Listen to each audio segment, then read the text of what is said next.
your sarong and your sass, my sweet vagabonds. We're diving headfirst into Sri Lanka, where ancient temples whisper secrets. Elephants cross the road like they own it. They do. And the curry? It slaps harder than your ex's apology text. This teardrop-shaped island might be small, but it's got more drama, flavor, and charm than an entire telenovela. Stick around till the end, because I'm spilling the real tea, hidden gems, life-saving travel hacks, and how not to get hustled by a guy named Ramesh who knows a shortcut. Let's go. First stop, Sigiriya, the ancient sky palace that's basically Sri Lanka's mic drop. Rising nearly 600 feet from the flatlands like a boss. This giant lava plug is what happens when geology and royalty have a dramatic love child. You don't climb Sigiriya, you ascend, past mirror walls once polished to Vanity Fair standards, past cloud maidens frescoed into the rock like flirty ancient influencers, and finally, to a ruined royal palace where the views will sucker punch your soul into silence. Now listen close. Arrive before sunrise. Not just to dodge the heat or the tour bus horde, but to watch the jungle stretch awake beneath golden light. It's the kind of place that makes you whisper your thoughts and thank your past self for booking that flight. Next stop, Colombo, a capital city that doesn't shout but simmers. Think leafy streets where colonial bones meet modern swagger, where the hum of life flows like jazz on a rainy Sunday.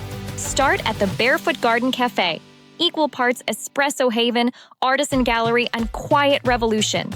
Or flirt with the shadows at the Red Bar, where every cocktail feels like it has a secret. As the sun begins to yawn, make your way to Galle Face Green, that salty stretch where lovers, kite flyers, and street snackers gather beneath cotton candy skies. Try a bite of Isso Wade, a prawn fritter that slaps harder than your ex's ghosted text. Colombo isn't chaos, it's rhythm. Stay long enough and it'll match your heartbeat. Step inside the storybook. Gal Fort isn't just a destination, it's a time capsule wearing linen trousers. Colonial Dutch walls, still standing. Cobblestone lanes, still whispering secrets in Portuguese. This UNESCO darling is all curated chaos. Boutique shops with hand-woven sarongs, antique maps, and jewelry that makes you question your budget.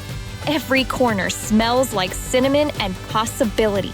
Come twilight, follow the locals to Rope Walk, a rooftop hideaway with sea breeze and slow pours. Order a ginger rat cocktail and toast to time standing still while the Indian Ocean hums below. And remember, don't just walk the ramparts, strut them. This fort wasn't built for the shy. Kandy, she's the quiet middle child of Sri Lanka, elegant, ancient, and totally unbothered by your need for Wi-Fi. Here, Serenity isn't sold, it's served. The Temple of the Tooth holds a sacred relic of the Buddha himself, and the air hums with drums, devotion, and floral offerings that smell holier than thou. Take a loop around Kandy Lake where locals stroll like they've got nowhere urgent to be, because they don't. Then lose yourself in Paradenea's Royal Botanical Gardens, where orchids bloom like gossip and palm trees line up like runway models on their best behavior. Tip: wear quiet colors. Even the wind whispers here. Yala, where mist clings like silk and time waltzes slow. Catch the Kandy to Ella train, and I mean window seat or bust. Because this isn't just a ride, it's a moving postcard. Waterfalls tumble, tea fields roll, and you might cry a little. Don't worry, it's just the altitude and the beauty. Then there's the 9-arch bridge, arched like a smile from another century. Go at sunrise for the drama, or stay past dusk if you're the poetic type. And those hills? They don't just rise, they sing. With every solo hike to Little Adams Peak or Ella Rock, the world hushes. It's just you, your breath, and a landscape that seems to be listening back. Bring your journal. Ella's the kind of place where thoughts get loud and clear. Mirissa and Unawatuna, where your flip-flops retire and your worries forget your name. In Mirissa, the beaches curve like a lover's whisper. Swing under a palm tree, sip something with a tiny umbrella, and keep your eyes on the water. Because yes, that shadow might just be a blue whale waving hello. Early bird, charter a boat at dawn. Whale watching here is magic, and the ocean keeps her secrets well. Unless you're lucky. Slide west to Unawatuna, where secret coves hide between rocks and the sea hums lullabies. Jungle Beach is worth the detour. Less tourist, more mermaid. Afternoons melt into surf dips. And come golden hour, you'll be cocktail deep in a barefoot bar with reggae in the air and strangers who feel like summer flings. No shoes, no stress, just sea-salted bliss. Craving surf, safari, and solo swagger? Welcome to Sri Lanka's untamed east and southern wilds. First stop, Arugam Bay. She's all barefoot boho and adrenaline highs. Surf breaks here don't just roll, they roar. And when you're not riding waves, you're chasing chill at beach shacks with names like Mambo and Whiskey Point. Further up, Trincomalee, or just Trinco if you're cool like the locals. This is where the water blushes blue like it knows a secret. Nilaveli Beach is your front row seat to calm coral reefs and the occasional sea turtle photobomb. But don't get too cozy, because Yala and Udawalawe are calling and they don't do tame. Yala's leopards slink through brush like shadows with egos, while Udawalawe's elephants strut like they own the savannah. Spoiler alert, they do. Solo tip, skip the mega jeeps. Book a quieter sunrise tour and let the wilderness whisper just for you. Let's eat like a local, shall we? Morning breaks in Colombo, and the day starts soft but spicy. String hoppers coiled like edible lace, soaked in pol sembol fire. Add dal curry, and it's not just breakfast. It's a declaration of intent. Feeling bold? Say hello to kiri bath, milk rice that's all creamy calm, paired with pol roti that crackles like kindling. Best had in cafes like Seed, where every bite tastes like someone's grandma still runs the kitchen. But when hunger hits hard, enter kotu roti, Sri Lanka's culinary remix. Picture crispy roti bread, egg, onions, and mystery spices getting chopped to the beat of a machete symphony. It's chaos, it's comfort, it's oddly romantic. Then there's the diva of street food, hoppers. Those crisp lace pancake bowls that cradle eggs, sambal, or coconut milk, like a love letter to your taste buds. Now slide down south to Mirissa. Order today's spicy seafood curry right on the sand. Your spoon dives into crab legs and curry leaves, while your toes dig into warm beach. Heaven's menu just got an upgrade. And don't even think about leaving without sipping Ceylon tea in Nuwara Eliya, aka Little England. It's elegant, it's earthy, it's best taken after wandering through tea factories where every sip tastes like mist and memory. Need a refresher between bites? Roadside fruit stalls are your best friend. Slurp a king coconut, grab some mango slices with salt and chili, or just juice your way across the tropics. Hydrated and happy. Hungry yet? Stick around. We're about to uncover hidden food spots and a few polite rules before you offend an auntie with your sambal scoop. In Sri Lanka, drinking isn't rushed. It's a ritual. Order an Iraq cocktail, that smooth coconut spirit older than some European empires. Locals sip it slow, paired with bites of deviled prawns or fried chickpeas that bite back. Taverns here are chill, no pressure, no fuss. Just flash a smile, say koe if you're feeling local, and don't chug like you're at a frat party. Pace it, chat, let the spice warm your tongue, and the stories do the rest.